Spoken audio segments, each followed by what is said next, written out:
All right, everybody. I'm sure we'll start rolling in over the course of the next few minutes, but as usual, we have an action-packed agenda, so I'd like to welcome everyone to the call. This is our April 29th meeting. We're going to be reviewing concepts of stress and doing some final review on that topic, and then some elements have come up through social isolation and mid-partner violence. More in the kickoff stage still, just trying to gather information. So we welcome all of you, and we're glad to have you here. Next slide, please.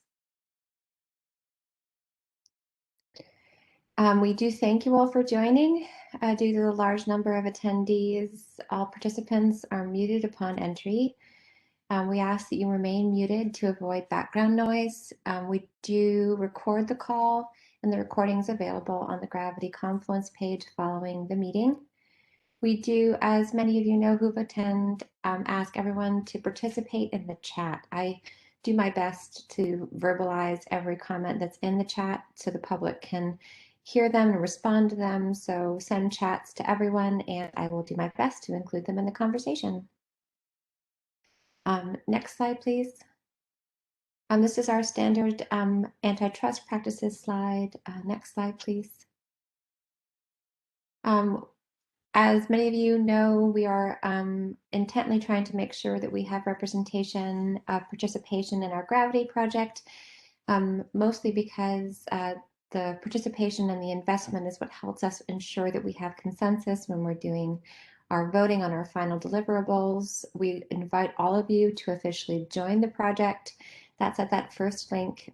If you want to check whether or not you've already signed up or if other members of your org have signed up, you can review that at the second link, and then the Confluence is just a bevy of information regarding past and current Gravity projects, and that's at the third link.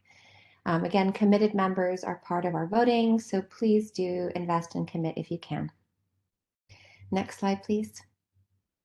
A shout out to all of our project founders, grantors, and in-kind support. Again, it's a Many Hands Make Labor Light initiative. The Gravity Project is only as good as the people who collectively participate in the labor. So thank you. So next slide. This is the agenda. It's a lot of me talking today.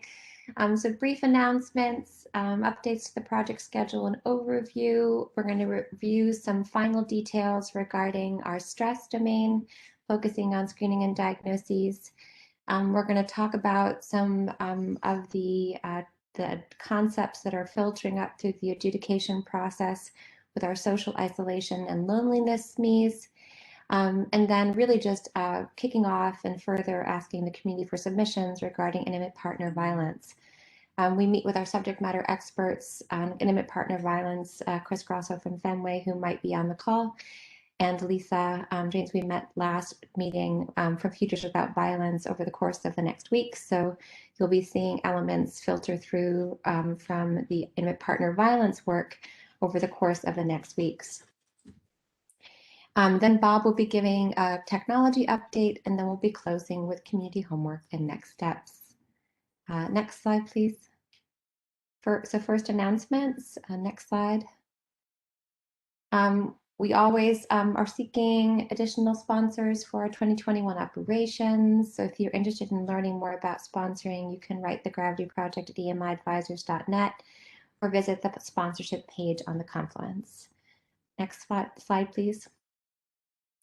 This is always, we try to highlight a formal invitation to the meeting that directly focuses on the work of building the Fire Implementation Guide.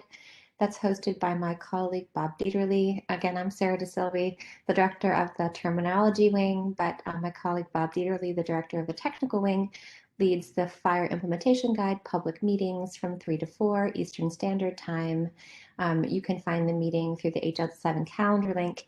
I do think we fixed this link. Last time we noticed that it was not going the right place. So if you have any problems connecting to this link or to the Hl7 calendar, just let us know. Again, any greater questions regarding Gravity can be sent to that Gravity Projects at emiadvisors.net email. Next slide, please. We do have our website, so we created our first landing page for the public website. It has a really excellent overview of who we are and what we do. Right now it's cascading to the Confluence, but there's more cascading pages to come soon. So feel free to go there and share it and look at it. It was again, an all hands on deck approach to try to make it representative of our work. So we're very grateful. Next slide, please. This is a shout out to Bob. I don't know, Bob, are you on the call? I'll kick this off right now. So he'll be joining the call shortly, I imagine. So this is a shout out to the Hl7 Fire Connect-A-Thon, which is occurring on May 17th to 19th. The Gravity team is again leading the Gravity Project SDOH Exchange Connect-A-Thon track. The focus of the Connect-A-Thon is to test the fire artifacts, profiles, exchange workflows in the SDOH Clinical Care Fire Implementation Guide. So we're testing the exchange workflows of that fire IG. The idea is to test between multiple stakeholders, to test the survey automation process, and to utilize the reference implementation support for the various exchanges. So you can view the Gravity Connect-A-Thon track at that first link. You can sign up to be a participant in the Gravity track at the second link, and you can learn more about the whole Connect-A-Thon process at the last link. And again, we have had conversations regarding patient representatives and community-based organizations going, and if you have any difficulty accessing the Connect-A-Thon, just please let us know. We are working on trying to make sure that we have representation of our collective at the Connect-A-Thon in May. Next slide, please. So Evelyn, did you want to talk to this one? Hi, everyone. Sorry, was this the one, The Great Plains Interoperability Conference? Or I can say. I think this was sent, was this from our Sync Health team? I don't know if we have anyone from Sync Health on. I think this was it. Yes, hi, I'm from Sync Health. Okay. I'm not sure if any of my other colleagues are on. But yes, this is a conference sponsored by Sync Health and with some of our other partners. It'll be 2 half days, May 11th and 12th. You can register at that link. And the second day we'll be going over a tutorial basically of the FIRE program. So that's kind of a rough summary of what it is, but you can learn more at that link on the screen as well. Thank you, Emily. Yeah, sure. Next slide, please. We've shown this a bit. So ONC did publish the LEAP in health special emphasis notice under the leading edge acceleration projects and health IT notice of funding opportunity. So Gravity is participating in supporting a few of the applicants. Evelyn, do you want to say anything more to this at this time? No, that's it. We are here to support the submissions, and we encourage those that if they haven't already, there may be someone in your region who's already looking at this application.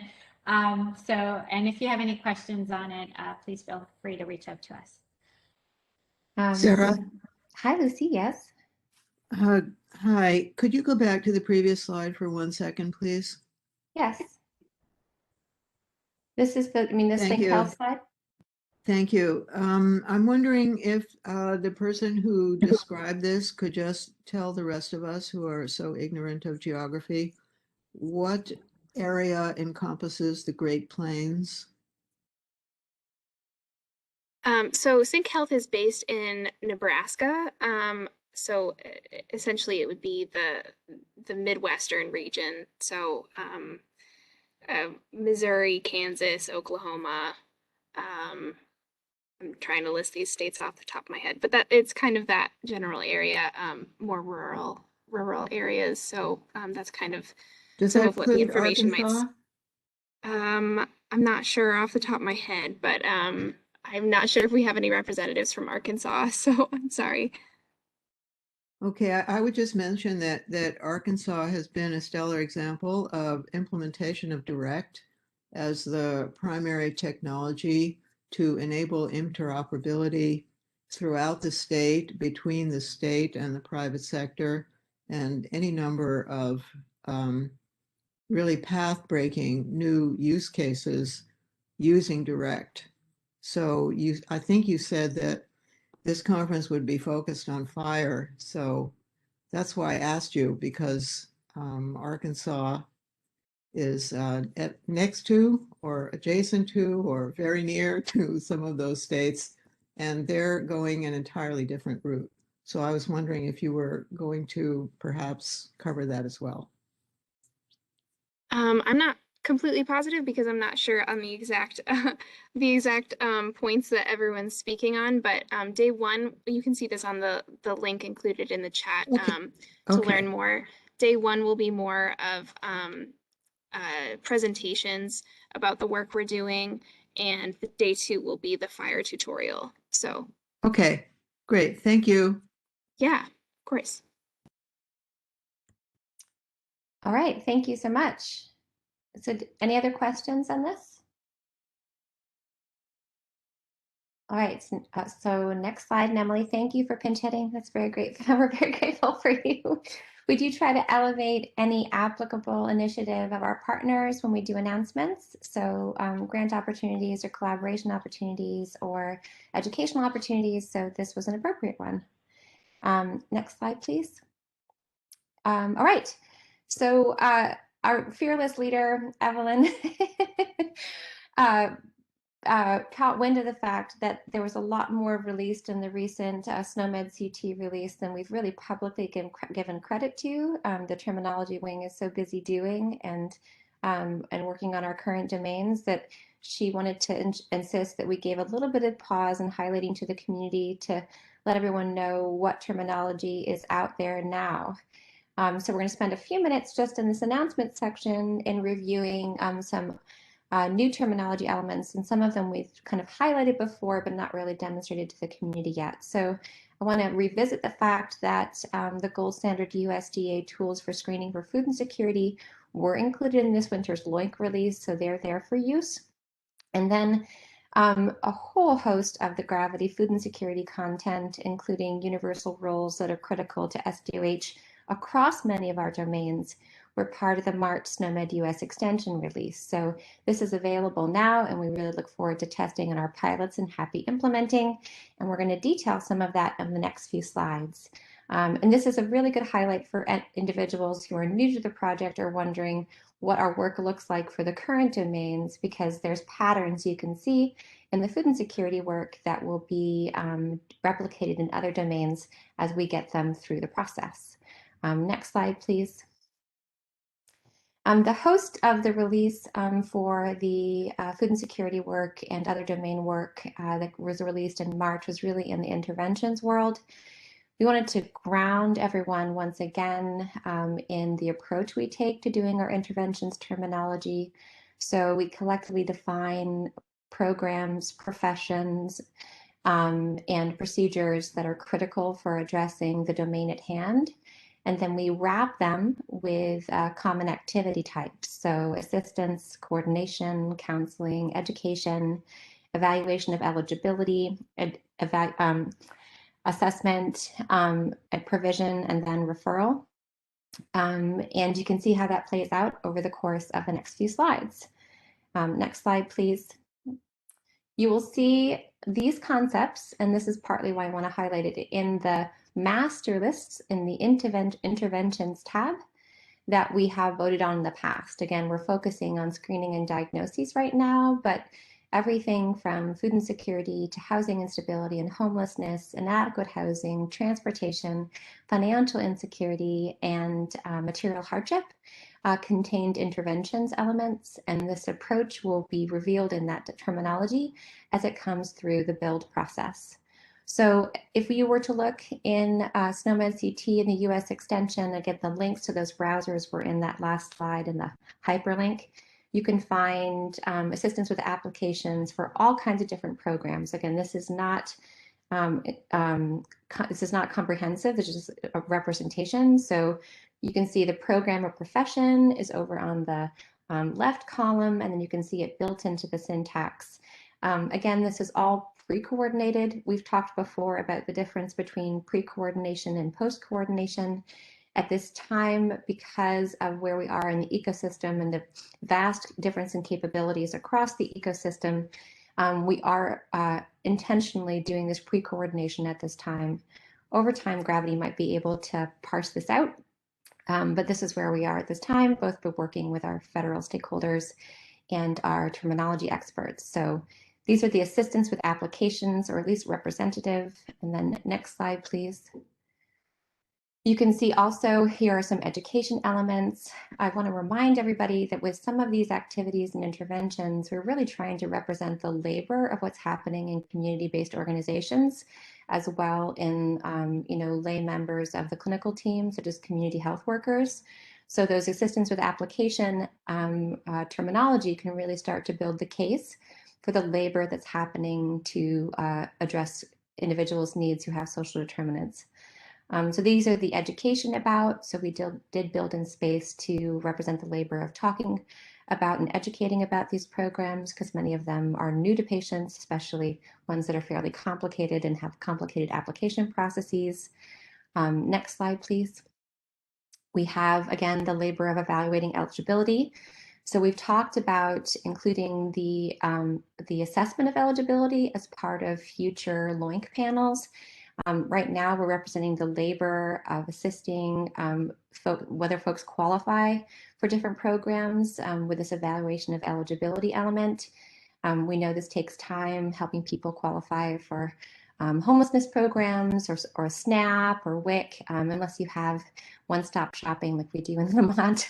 It can be difficult and it can require time. So next slide, please. These are some representative terminologies in our referral type. So we have community health workers, which I'm incredibly grateful for, as we know that this role is a really critical role in the connecting work of connecting clinical settings to community settings and vice versa. We have community action agencies, we have benefit enrollment assistance programs, we have SNAP and farmers market nutrition programs and FDIPR and food pantries, all kinds of different programs to refer to within the clinical space. And again, you can see the programs and professions on the left-hand column, and then how that looks with the syntax all on the right. Again, this is all terminology that exists now because of work of Gravity. The pattern you can see over the course that you'll see over the course of the incoming domains. Any questions on this? Yeah, one quick question. So like, let's say you're a person who knows that there's a need, but like you're not in the position of specifically referring to farmers market nutrition versus something else. Like how is that supposed to fall out in the referral pathway? Obviously, at some point, someone selects a specific program for a referral, but there's obviously usually some steps before that where you refer someone to, a general need. Yeah, so we have the capacity, again, this list is not comprehensive, so we have the capacity to do that in two different ways. So you can refer to the profession that knows exactly the program, such as like a care navigator, social worker, care coordinator, or community health worker. We did build the term care coordinator into the record. I just don't have it here because there's all kinds of different roles that do this work, and we wanted to make sure that they are representative. We also have just referral for food and nutrition for food program, right? We have a generic, I'm trying to remember the specific term, but in every instance, we have a generic term that would be the bucket. And then we have these kind of more refined terms that act as the specification when you're able to do so. Sarah, how does this map to what Bob Dieterle talks about in terms of CBRO and CBO? Well, that would just be another actor that's determining which of these different activities their labor represents. So again, we were talking in the technical advisory committee, and individuals, forgive me as I reference something that you're about to see the model in a little bit, so hold on. Different types of community organizations or community-based referral organizations, or we call them community referral networks, are able to do different types of things, right? So if you're only receiving activities and providing food, we can say that. if you're receiving referrals, doing internal care coordination or case management or social work, and then referring out again, we can represent that again as well. So in each of the terminology options, you can kind of pick the thing that's actually appropriate for what you're doing, and then use that term and go from there. This is Heidi. I have a question as we're looking at these activity types and even kind of the definitions around the food security. Is there associated data or metrics? So like that could be used commonly. I'm thinking about, looking at this slide, the number of community health workers who are referring the number of clients to X food security service. Is that also included in this package? Well, I think that is certainly one of our, or contained within our third use case. So I would say that enables consistent development of that kind of measurement across a region, right? So instead of just internal measurement of how, like, my organization and my health record is figuring out how to do it, a community can develop common language for how they are in a population level doing that by utilizing this terminology. So it's not suggestive of the measurement specs, but it enables them. Okay, got it. Yes, because we're definitely looking at that population level here in Houston. Exactly. Yeah. So if everyone, this is like, when we think about our different piloting levels, right? So even if we just begin to agree on what we say, yes, like this is part of what Gravity hopes to enable too, that when we do this, we say this, right? We use this terminology. Yes? Sorry, this is Bob. Mind if I make a comment? No, please do. One of the things that we can do, given the design of the implementation guide, is have quite generic referrals and then have very specific services that were delivered. So you may wind up referring without worrying about which worker is going to do what. And as part of the response coming back as we close the loop, we indicate that this was done, for example, eligibility was done by, qualification for enrollment in the program was done by, and we have the ability to do that using the coding that Sarah is describing here on the services that were delivered, not necessarily on the referral request that was made. It depends upon what you know at the time.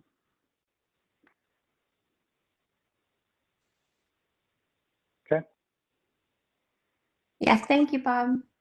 Was that helpful? I do want to answer Jim's question here too. So when it is a profession, it is a profession that we have validated across a couple different sources, whether it be the U.S. Census or the National Uniform, the NUC, the National Uniform Claim Committee taxonomy. There aren't very many novel professions. In fact, community health worker and care coordinator are actually one of the only two professions that we've found is notably absent in U.S. terminology, but they were represented in other places. So we do seek to have alignment across nationally recognized occupations, and then programs are a little bit different. But any profession, we definitely have cross-checked toward that end. Can I ask a question that tags on what I think I heard from Bob Dieterle explain about having like a generic referral type? But if you're wanting to use screening answers from any type of survey, whether it's Prepare or HC, and you want that any positive screens to trigger a particular referral pathway, would there be a way then to like define that within the request of the referral if you're trying to do that? The referral request can reference a number of different resources. It can reference a condition, which is a health concern, a problem, a diagnosis. It can reference a goal, and it can reference an observation which came out of the assessment survey. So the short answer is yes, it can do that. the long answer is a little more involved in the way you represent them in the exchange between different actors in the ecosystem. That answer your question? It does, but it goes back to like how some of these things are being defined from what I'm hearing other people ask about how these activities are specified. And Reed, I don't know. I'm gonna give the lay. I have the bliss and curse of working in deep rural Vermont, which is way behind technology-wise, right? So just kind of building off what Heidi was saying. So there's the fire solution. I know you all, you live in a very sophisticated world and work in a very sophisticated world technology-wise, but we have taken intention to build the capacity for, CDS or automation of relevant activity types, relevant referral types or intervention types, depending on the screening questions and answers, just from a terminology perspective. So you can imagine outside of fire, it would be, we hope to enable that kind of, a kind of a work, like a suggestive workflow based on the terminology as well. Yeah, I'm not assuming that that's even possible in the environment that I'm referring to. I just want to know if it's possible from like what you guys are testing or looking at. So yeah, so it's certainly possible. Again, this is where I keep myself honest as a clinician, right? So I imagine based on the programs, professions, and procedures that we have aligned with our domains, that positive responses to screening questions could pull up suggestive terminology. And then we are working very closely with colleagues in the national ecosystem to imagine how that then would link and kind of crosswalk to things like the INR world. This is where we work very closely with our colleagues at 211 San Diego, et cetera, to try to figure out how to do that, take that work one step further.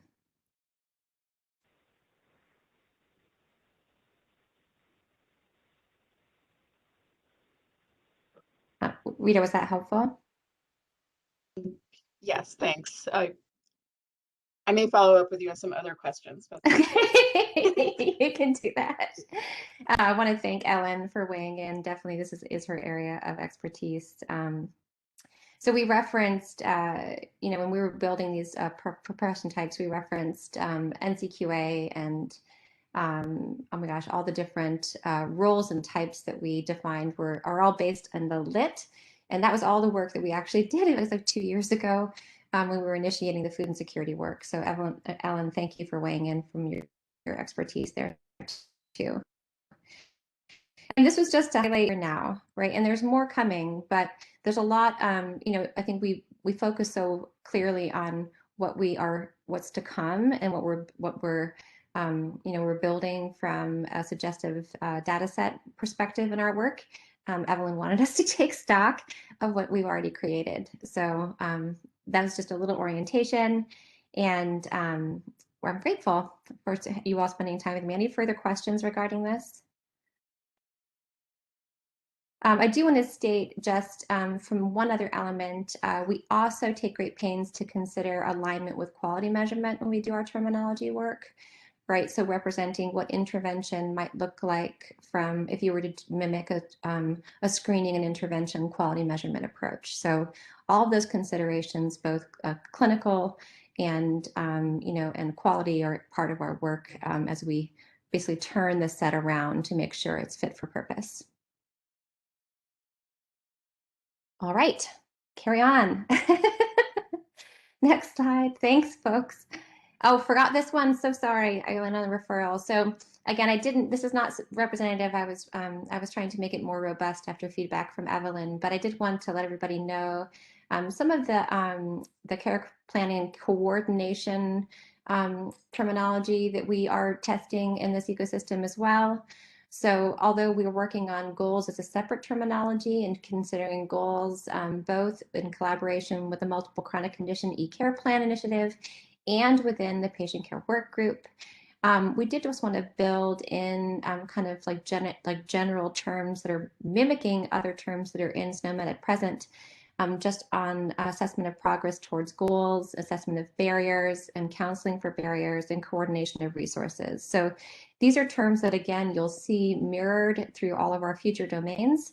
And we really appreciate hearing how they are useful or not useful in testing and piloting. All right. Okay, Sarah? thank you. Yes? Maybe I wasn't listening closely enough. Assessment of progress, assessment of barriers, counseling, and coordination. To me, those are all process quality measures. None of them reach whether the consumer or patient achieved anything or whether anything actually changed as a result. Is all of that out of scope? Is that why we're concentrating on the professional activities rather than a change for the patient? Well, I don't know if actually that's, so certainly when we're doing our goals work, we're talking about we talk about both provider goals of care and patient-centered goals. We've talked about that in the past. Mm-hmm. And patient-centered goals by definition have to be progress as defined by the patient. Again, I think there's lots of different activity types that are contained underneath these kind of bucket statements, but they are almost groupers of sort for activities that are required through things like patient-centered medical home, NCQA activities, right? And again, we're trying to mirror, we're trying to assist the representation of labor working on complex things. So this is a test, basically, but the representation of progress is not contained here. That would be contained in the actual goal and measurement of that goal through a different pathway. Okay, thank you. Yeah, and I think one of the things that I think when I look at these is I think there could potentially be overlapping. And one thing that I know, we run into is when we're too granular about different components of a complex kind of activity, we get a lot of noise in the data, right? People don't know which code to pick, and people pick different things because they're really doing 3 or 4 of the things on this list. They're not sure which code to choose. So I think as long as there's like each code or concept comes with a definition that says this is not this and it's this and it's easy to understand, I think I would support many flavors. I'm not a care manager, clearly. but I think we should hold ourselves to that standard, because otherwise I think, and keep in mind that a lot of times people put these codes in the face of the users who would understand them more. People are likely to be like, I don't know, I'll just throw all of this in, or I'll just pick one, and yeah, we did. I think coordination and care planning are 2 very different things. So I actually kind of confounded things by putting them together. So I'm sorry about that. But we do have the definitions that we worked on together for what these things mean. And a lot of this approach is actually mirroring the approach of the care planning methodology of the social workers we were working with food insecurity, and actually the Academy of Nutrition and Dietetics, who led a lot of this kind of structuring. So it will remain to be seen. Again, this is a hypothesis about whether this is helpful, and we'll see. I mean, Julie, I really look forward to seeing whether these terms are like actually when rubber hits the road, whether they're helpful or whether they need to be retired. You can see there's not a ton of them. This is Janice. Hi, I was actually on a food insecurity work group with National Quality Forum, and we published a document in late 2019 regarding this. And there was, mostly individuals who provide, food throughout the whatever country in areas where there perhaps was deprivation, not able to, people weren't very food secure. But the reality of it today is people might be less food insecure now than they were before COVID. Some people, but like children could be more food insecure. And truthfully, I think these questions are very beneficial. The coordination of resources is a little bit funny, right? Because it's like putting together, compiling it. But the truth is, it's different in every jurisdiction. And a lot of it has to do with the individual themselves picking up the phone and just calling, right? So I just want to tell you a short story. I was in the hospital and the woman that was next to me was in a diabetic coma. And it was because she didn't have food. And it was only because she did not actively ask her brother to take her to get food, right? So, you know, there's a lot here. So that's going to take some counseling, as well as this person really knew where to get the food and that it was free and available. And so, you know, it's a hard nut to crack. But the bigger issue here with this whole thing is healthy food for individuals, right? Not just, you know, that they really have implementation for fresh fruits and vegetables, as well as, you know, whole grains and not just white bread. And in some parts of our country, that is what people, you know, receive, hot dogs and white bread. And so anyway, I think this is a good overall. I think this will go fairly well. Thank you, Janice. It's lovely to go back. So food insecurity was how I came into the Gravity Project. Once long ago, I was just a lowly SME. Then Evelyn roped me in to help with the rest of the work. So thank you for bringing that back to bear. The food insecurity rates related to COVID are actually quite sobering. It's really helpful to have your perspective as part of the conversation.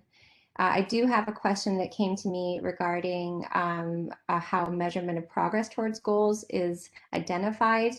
Again, it needs to be very clear that what we've been working on in the goals work are the differences between provider goals, where measurement towards progress actually might be more akin to, such as like improvement in like a depression PHQ-9 score, or, you know, a reduction of severity, or there's all kinds of ways that one might use the screening tools that we've identified as a measurement toward provider goals, but that's not to assume that's the same thing as the patient-centered goal, where their goal might be just, we've been working very closely with colleagues at NCQA regarding patient-reported outcome measures and how to use like Likhart's in identifying progress towards goals, which are really kind of like you establish what MET means with the patient's perspective. And again, utilizing our colleagues at Camden Coalition as well, really trying to figure out different ways to represent progress in patients' own words when it comes to patient-reported goals.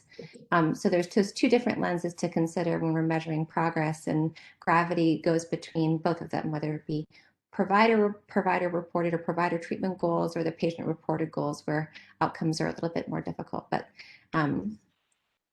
that's hi, Sarah.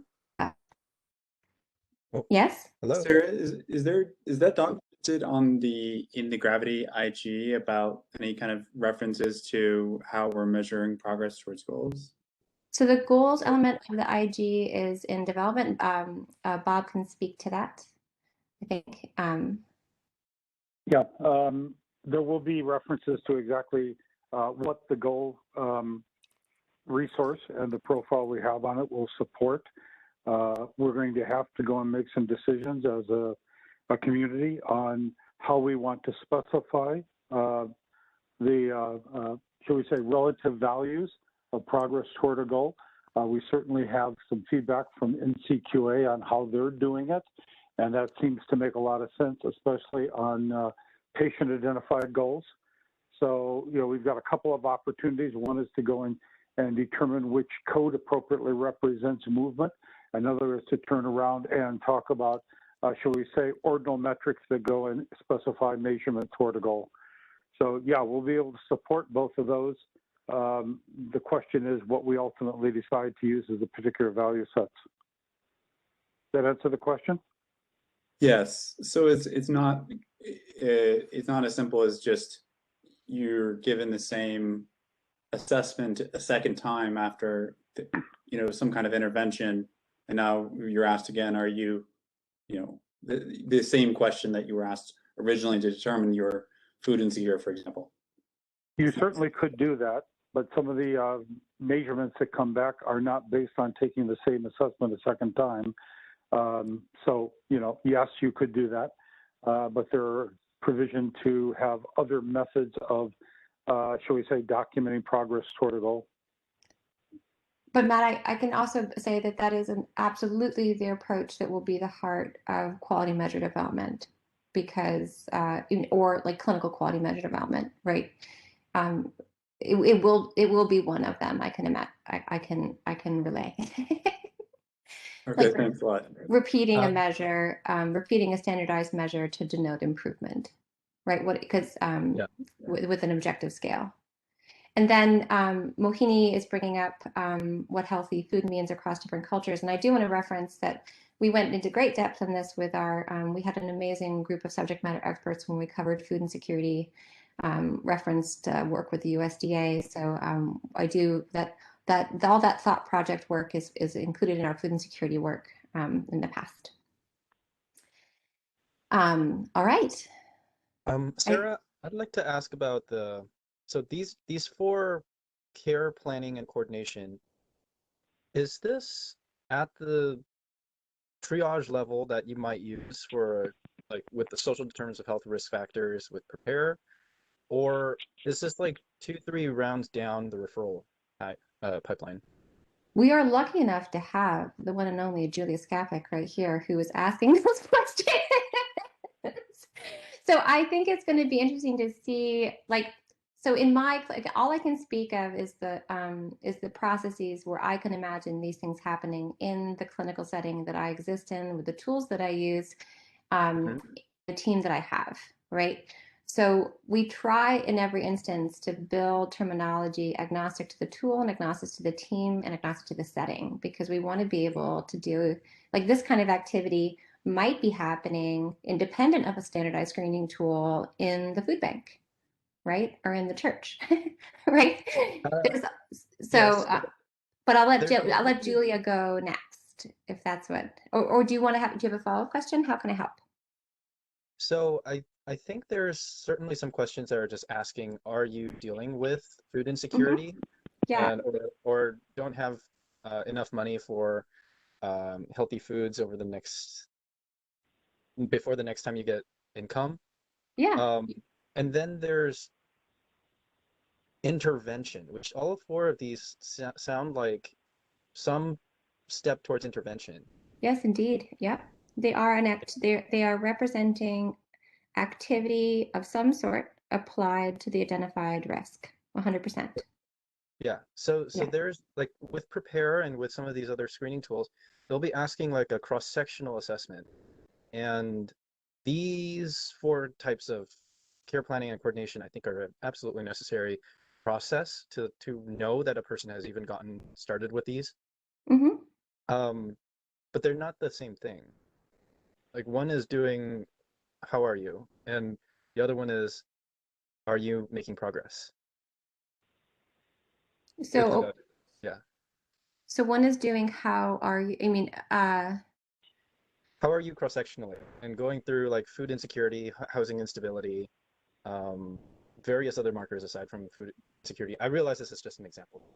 Okay. But, I would love to understand better, because when you say one is doing how are you, what do you mean? It's a cross-sectional. The prepare assessment is yes. like a, yes. So yeah, so in the gravity, yeah. Sometimes the tools are doing cross-sectional assessment. And then these 4 seem to be like on goal. Like there's some predisposed notion that there's a step towards improvement. Yes, yeah. So if you can imagine, in gravity, we follow both linear and non-linear pathways from that initial point of identification of the social risk, right? Answering positive to a screening questionnaire answer, right? Or then we use the taxonomy to address then the social need, like the patient saying, not only is this a risk, it's something I want to work on. And then we imagine not regarding this thing that I want to work on, which now has a name, food insecurity, right? This is my goal for it, and that's contained in the goal terminology. And then the team, the labor of everything that happens next, including the labor of the person working with the patient to develop goals, that's contained here. And the labor of even organizing all of the different things you've identified in procedures and referrals, that's represented here as well. So is that helpful? Yes. It's useful to know that it's useful to know that the cross-sectional thing comes before all of these. It And does. It does. and if you Yes. were to So redo the assessment, you basically start with a new set of these types of coordination. yeah. So in humans are complex. We're Venn diagrams of need. So in a visit, you might identify a million, like, a host of different concerns. So these interventions represent both a possibility to work on to work on specifically food insecurity, but the interventions we saw before are what Julia, or Dr. Skapik, was talking about, which is this patient has lots of things. Help me, community health worker. I need you, right? So we have the capacity to do that as well. Just simply say, I'm tapping out, please someone come and then the labor that person, that community health worker, has to do, which is currently not really well represented in standardized terminology, is able to be represented again in this terminology we have here. Okay, I understand that a lot better now. Thank you. Okay, and hopefully other people do as well. And yes, Ellen, the Hunger Vital Sign and the USDA tools are part of our food insecurity work. And I'm just going to say, I know this took some time, but it's really quite important because all the questions we talked about today are questions that everybody has. So we actually do not have a ton of content in the next few sections. So I'm going to try to breeze pretty quickly through. We're not having a policy update today, but I really do feel like this conversation was important. So thank you, everyone, thank you, Evelyn, for highlighting it, and thank you, everyone, for having the conversations, because it's really about how this terminology comes to life in the care of patients. So next slide. And Sarah, if I could just make one quick comment. I think there's a real chicken egg problem here, right? Which is that if there's not good, well-designed workflows for how to do this stuff, and we haven't been capturing the data, then there's a problem of we don't know exactly what the right answer is, and we kind of have to approximate our way there and then test it out and see what's working and what's not. So I don't want my criticisms to be sort of general to like the specific content, but rather sort of high level to the fact that we need to work our way through how this really gets applied in reality. And until then, we're sort of guessing at where we think there are gaps. Yeah, we're making our best assessment based on what we know while trying to allow for different settings. And again, this is why it's an iterative process, and we're really grateful for all of our testers and piloters. Okay, next slide, please. Next slide. This is just an update on the timeline where you can see, I think Matt was raising that we'd neglected to bring forward, or maybe Brian was talking about the screening, the intervention and goals work for the demo covered earlier. So and then you can see the neighborhood elements, food desert and neighborhood safety, being covered after that, like we've planned. Next slide, please. And then next slide. I'm going to breeze through these. Next slide, just to get to stress. Next slide. All right, terminology. We were just, this is the timeline again. Next slide.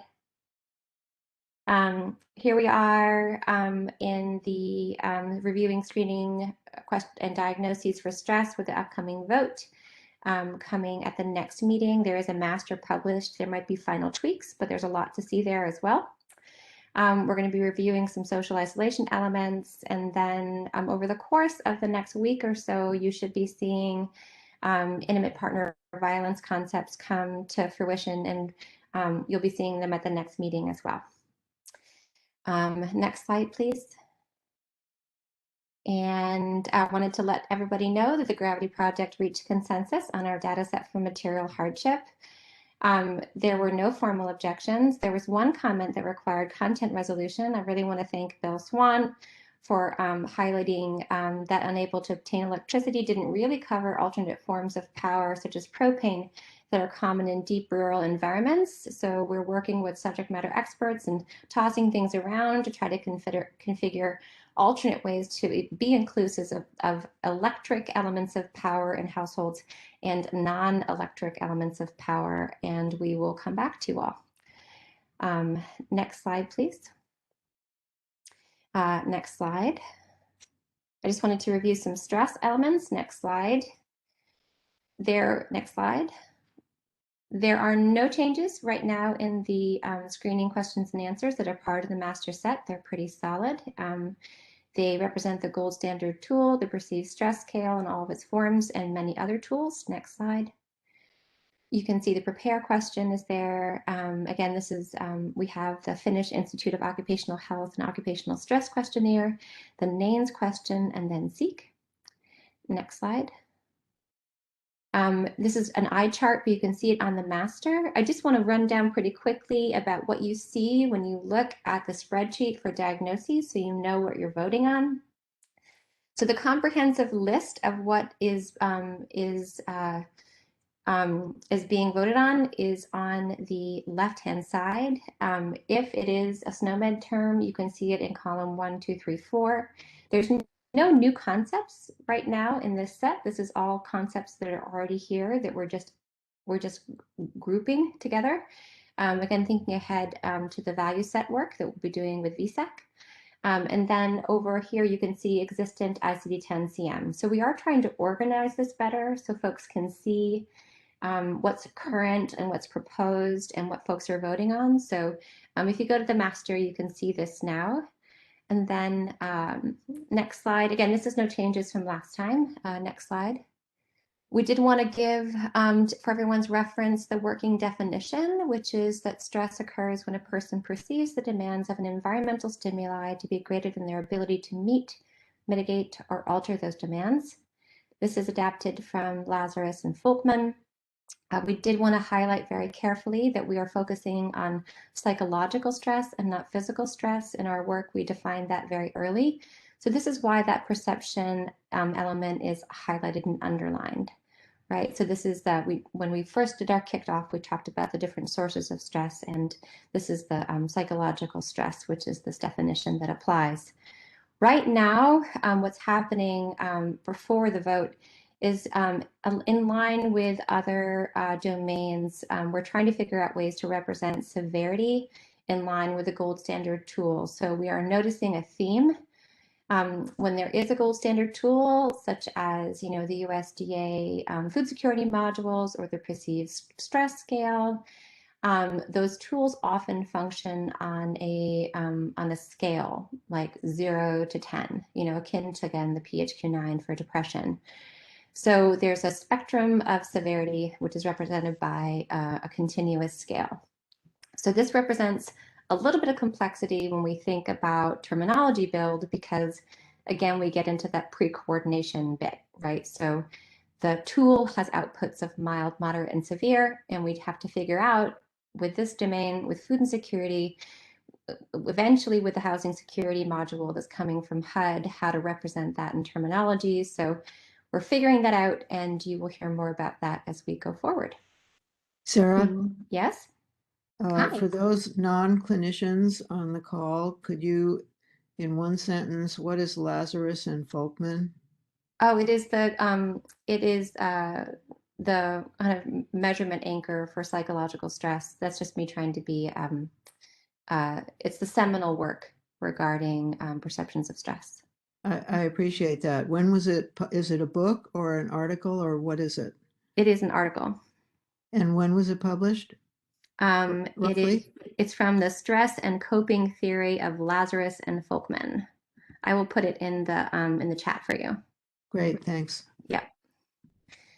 And you, if you looked at back in the kickoff, we had the slides that were talking about really built off, actually, it was the work of Fenway and minority stress, right? So the work of Lazarus and Folkman is pretty, it's kind of like one of our anchors when we consider this work. So I will get the reference to you ASAP.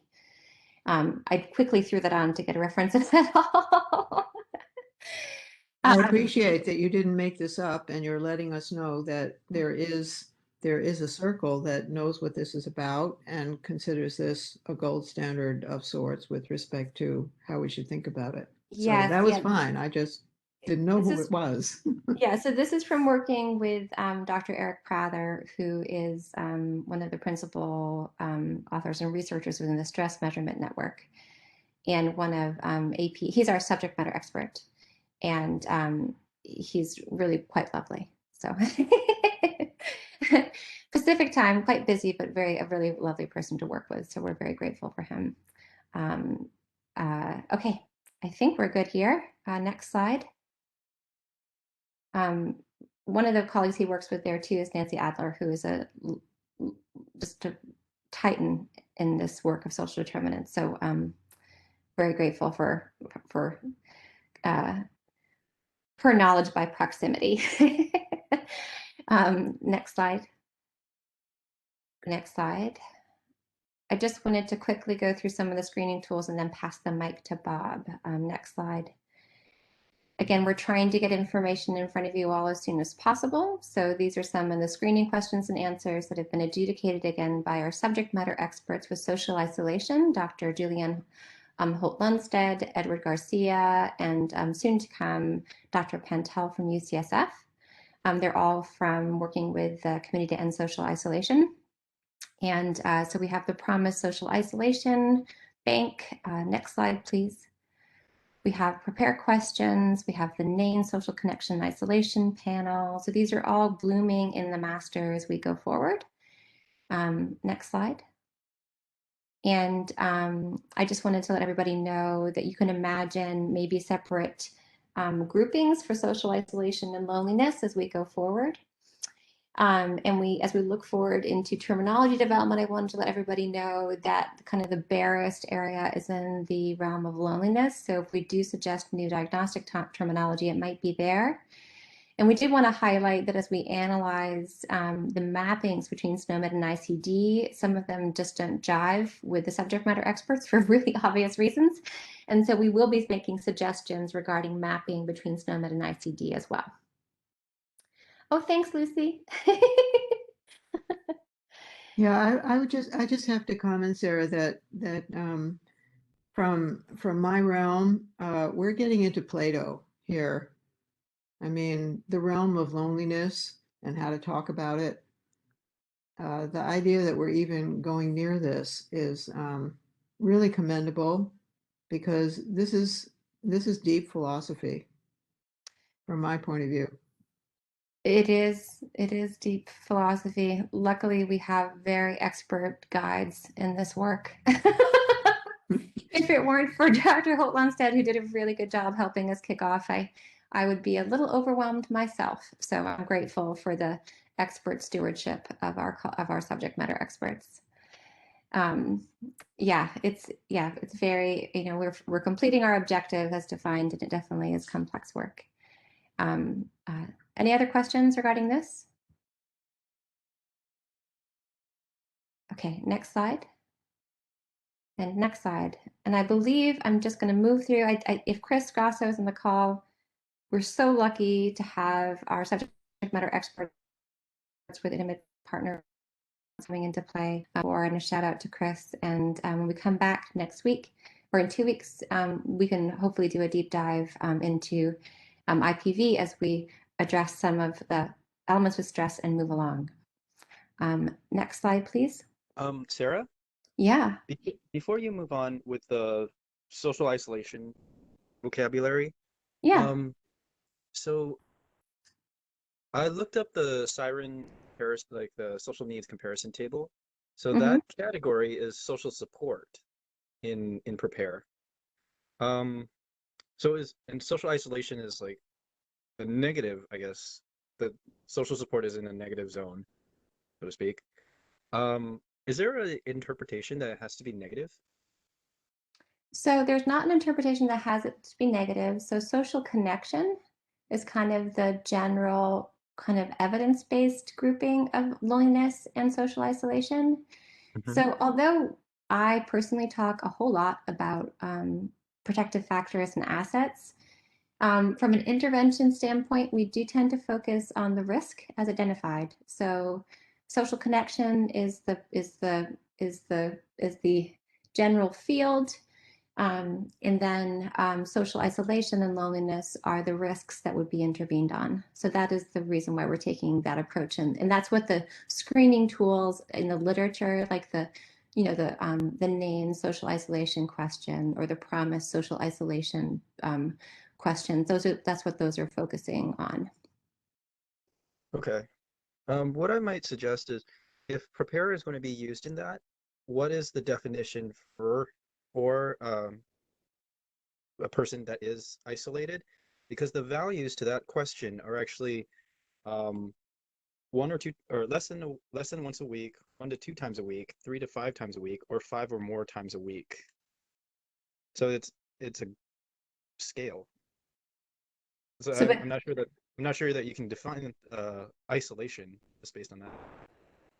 yeah, so we welcome your thoughts to bring back to the subject matter experts, but they did feel that that was appropriate for this domain based Okay. on the low realm of that scale. Okay. All right. Thanks. But I'll bring that back to Julianne and Eddie and Matt. Just your questions regarding that so we can specifically answer them next time. Great. Thank you. Any other thoughts? Sorry, I'm just wondering if, Sarah, if any of your subject matter experts were out of Geisinger, because as you know, Geisinger is in a very rural area. They did extensive research on social isolation and the effects of social isolation. They really did some just outstanding studies. And actually what they found is there were several, many of their patients, elderly patients that were living alone, interacted only at the grocery store and with their clinician as they aged in life. So I'm just wondering if you pulled from that resource. So my guess is that so when we pull the representatives in the subject matter experts, they connect to the ecosystems they are connected to, right? So although Dr. Holt-Lonsted and Eddie and Matt are three, like Eddie is the lead of the, he works for the Foundation for Social Connection and is the lead of the Committee to End Social Isolation, of which I believe there is a representation of rural social isolation on the committee.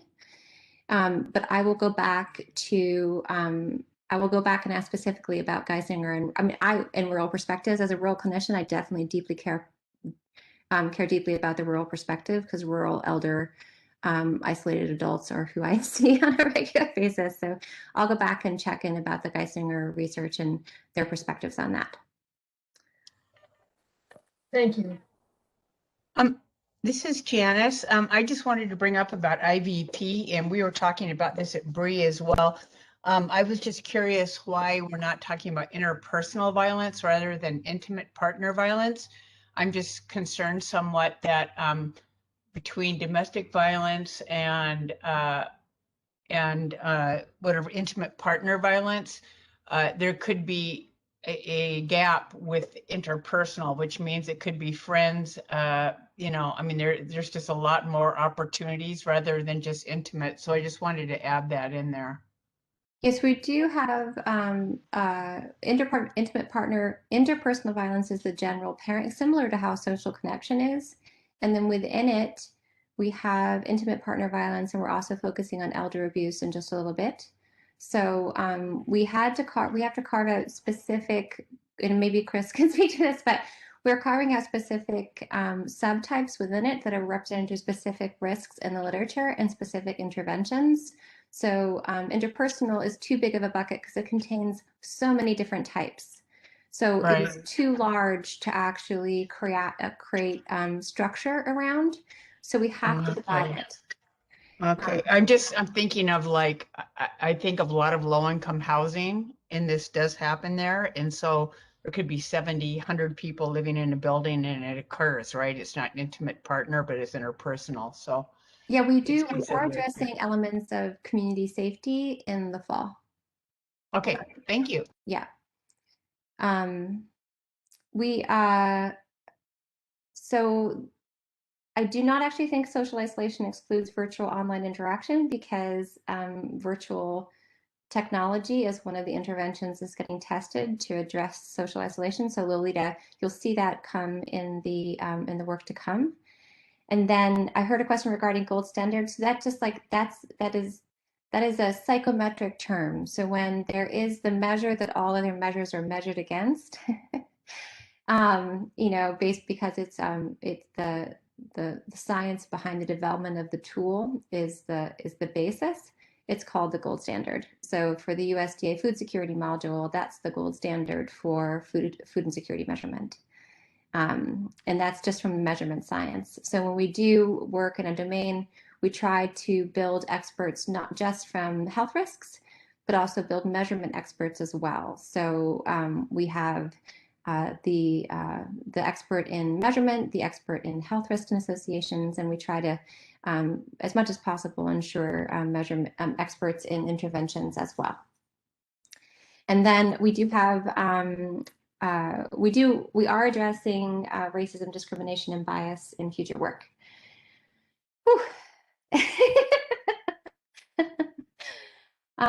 And so if we have, it looks like somebody has this idea for a tool. So any tool that you have that's an idea for that needs to be included in our work, please submit it by the Gravity submission process. That would be lovely. So the formal way is to even just sending an email so that we can include it in our work. That'd be lovely. Thank you. I'm sorry. May I ask a question? Yes. This is related to the question that I just posted in chat, which is how might social isolation be collected with questions around questions related to racism, given that recent, I guess, directive or initiative by the CDC that racism is a public health issue. I wonder if, I know that we'll be covering racism in future work, but is there potential opportunity to correlate, since we will be working on social isolation now, to somehow connect that better?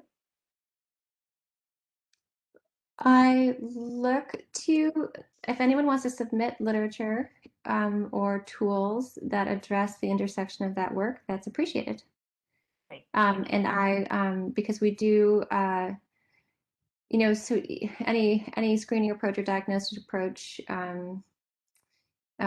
if it doesn't include necessarily assessments of how discrimination and bias affect the outcomes, then it's they're co-occurring risks. So I just would need to have the literature submitted so we could try to get that into the minds of our subject matter experts to see how that would work. Great, thank you. All right. Sarah, is there anybody on the call from the CDC who could maybe refer to the documentation that produced that declaration? We do have, Evelyn was, you know, Evelyn and I were just talking about, so we were just talking about this element together in our PMO. So, and the intent would be specifically regarding social isolation to talk about connections, or just to highlight that policy statement? Well, you invited people on the call to help you start to conceptualize the intersectionality of isolation and racism. Yes. And so if the CDC has declared that racism is a public health issue, I was just thinking if there's anyone on the call from the CDC or anyone on the call who can help you get to the CDC, which you might not need help with, there must be a stack of documentation behind what the CDC declared. And maybe somewhere in that stack is the beginning of literature on this intersectionality. That's all I was thinking. Yeah, and we certainly can reach out to our colleagues at the Office of Minority Health as well. I mean, that seems like so we'll do that on our side.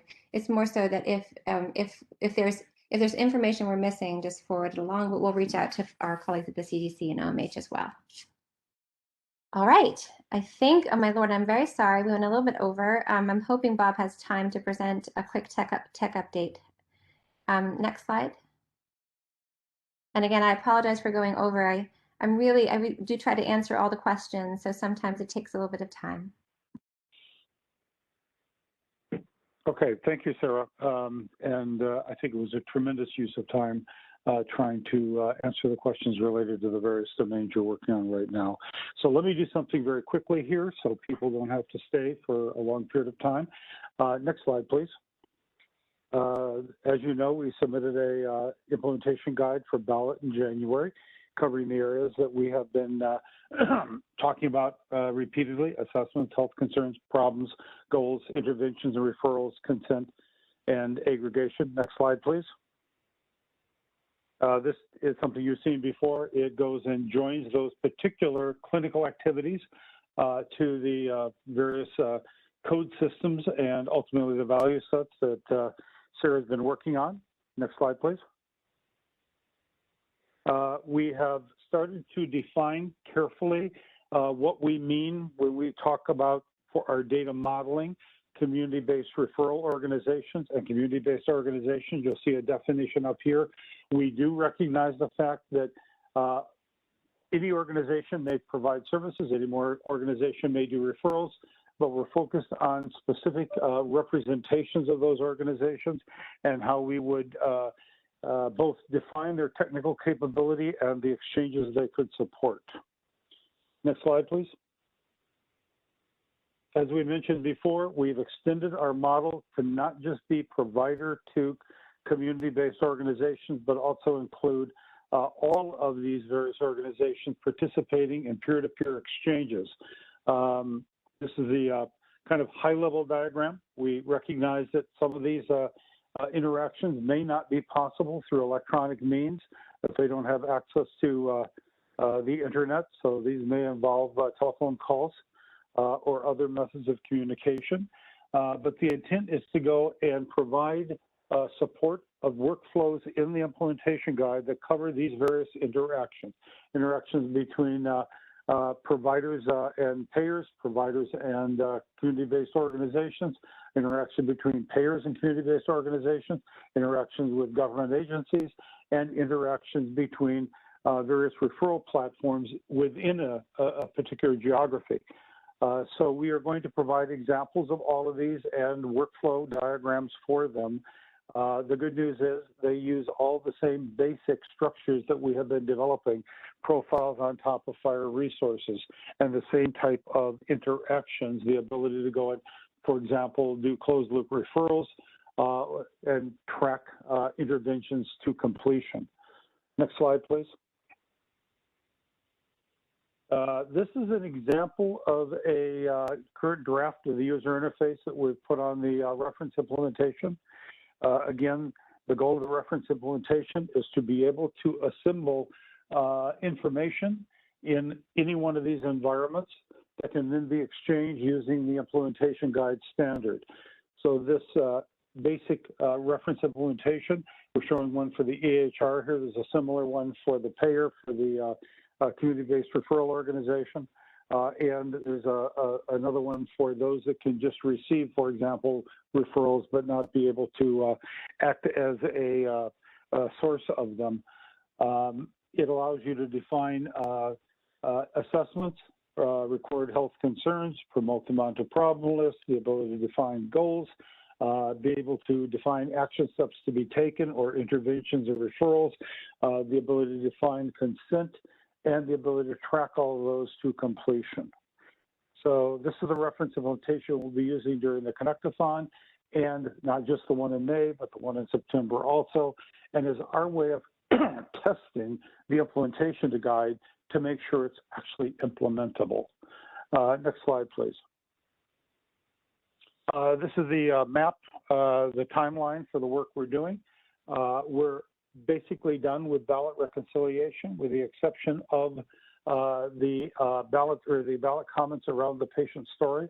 We are rewriting the patient story and adding other additional patient stories to take into account the expanded scope of the implementation guide, the expanded interactions. We will have a version of the reference implementation and the updated implementation guide available for the Connect-A-Thon, which is May 17th through the 19th.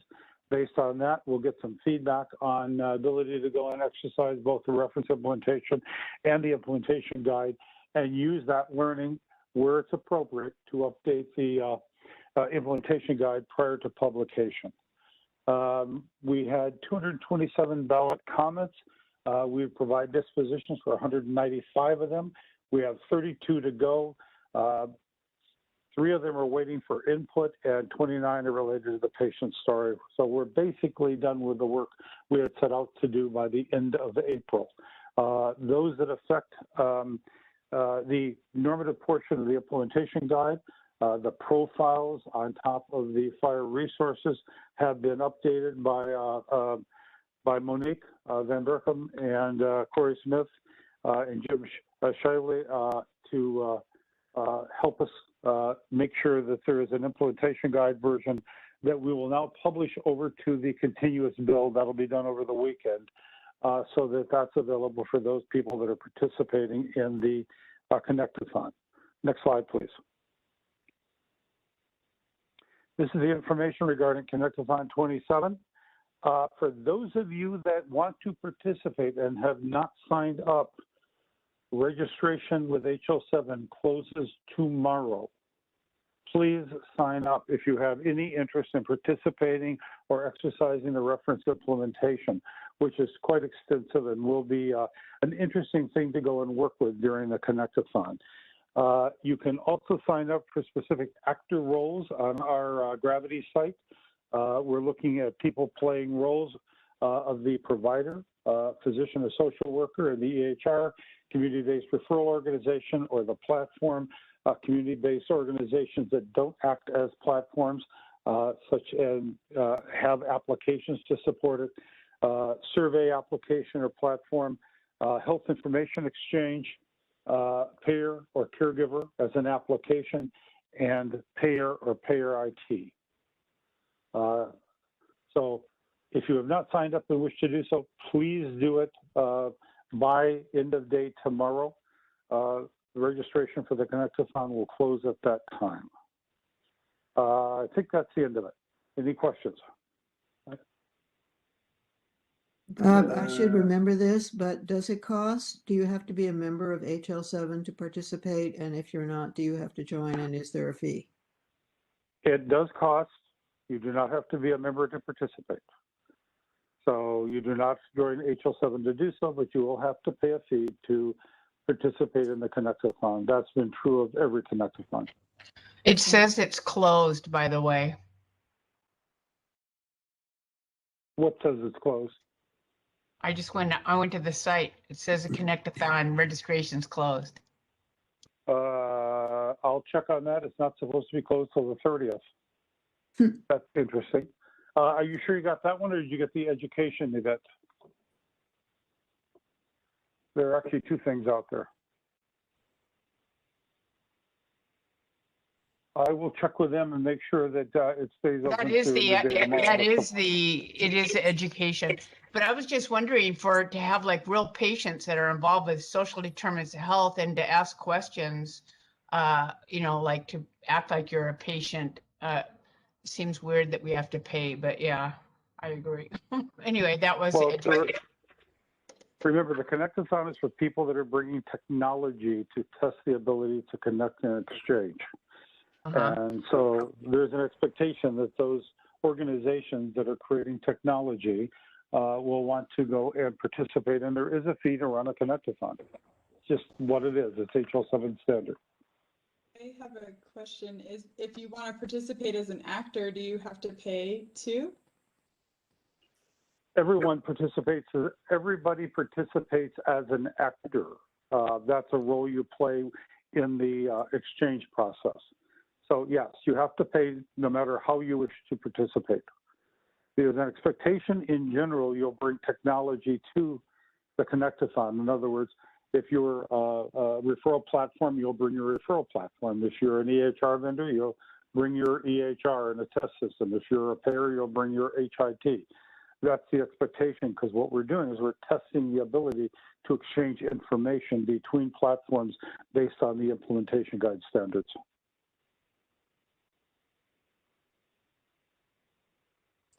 Okay. Bob, I have a quick question. You had a slide up with where you had government entities and it said in parentheses public health. So is that is the use case for that, is that the referrals to like the Department of Social Services or the Department of Health? Is that what you meant by the Fire API calls going to the government entities, or did you mean something else? Yeah, there are two different methods of exchanges with government entities. One is the referral process, and the second is having what's called a group resource, which defines a cohort of individuals that have something common with a particular stakeholder. So, for example, everyone that's currently being supported by or being reported to the Department of Public Health, everyone that is being supported by a particular payer, everyone that's enrolled in a government program. Those are the kind of things that we can define using that group resource and allow the ability to come in and gather certain information on that cohort of individuals. That make sense? Yes, thank you. Yep, you're welcome.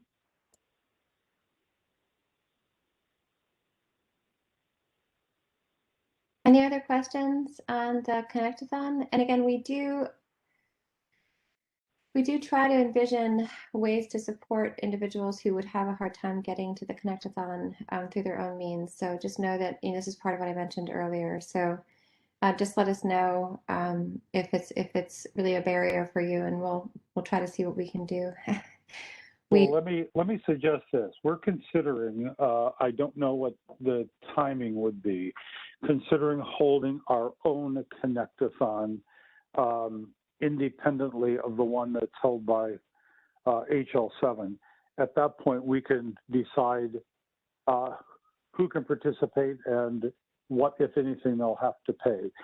So we've heard that you believe there's a need to participate in these Connect-A-Thons, even if just a test or reference implementation. And we'll look at how we can provide a venue in which that can be done. Thank you, Bob. You're welcome. All right, yet another action-packed meeting. Next slide, please. We do want to make sure that everyone goes and reviews the stress master file before the next meeting. Again, it should be largely static unless Dr. Prather and his colleagues at the Stress Measurement Network, he's working directly with his mentor, who is the author of the gold standard tool. So we hope to have some feedback soon regarding whether we have suggestions for those severity strata within the stress diagnoses. Again, this is to differentiate individuals who just report having stress from individuals that might need intervention, recognizing all the complexities of pre-coordination there. We do ask for continued submission. So I saw Jim was mentioning possible social isolation questions in Casper, and it sounds like we had a colleague on the call who was mentioning social isolation questions from their work. So please do submit them. The instructions for submitting concepts was dropped into the chat by my colleague Asha, and then it's also available on the Confluence. So anything that you feel like we're missing, we do need to have submitted via the formal process so it can be reviewed and then brought through and put onto the master. So if anyone has any ideas about screening tools, again, like we think about screening tools that overlap perspectives of discrimination and social isolation, please do offer those as well. And then we are in the gathering phase for social isolation and intimate partner violence and elder abuse. I do have to say, based on the work of the Administration of Community Living, I feel we might have every elder abuse concept known to humankind. I think there's like 90 tools or something to that effect. It was quite a comprehensive survey they did, analyzing validity of existent screening for abuse with the population of elders. So it's an amazing resource, and we're meeting with our new subject matter experts from elder abuse very shortly. So we are very, very grateful for all of your collaboration. Again, if you have any idea of things that we might, that we can, screening tools or any kind of elements that we need to consider, please submit them. Yeah, so Jim, we are aware of the food insecurity questions as part of Casper Food Bank, yes. And then we really look forward to seeing you in a couple weeks, and please write us if you have any questions in the meantime. Any other final thoughts?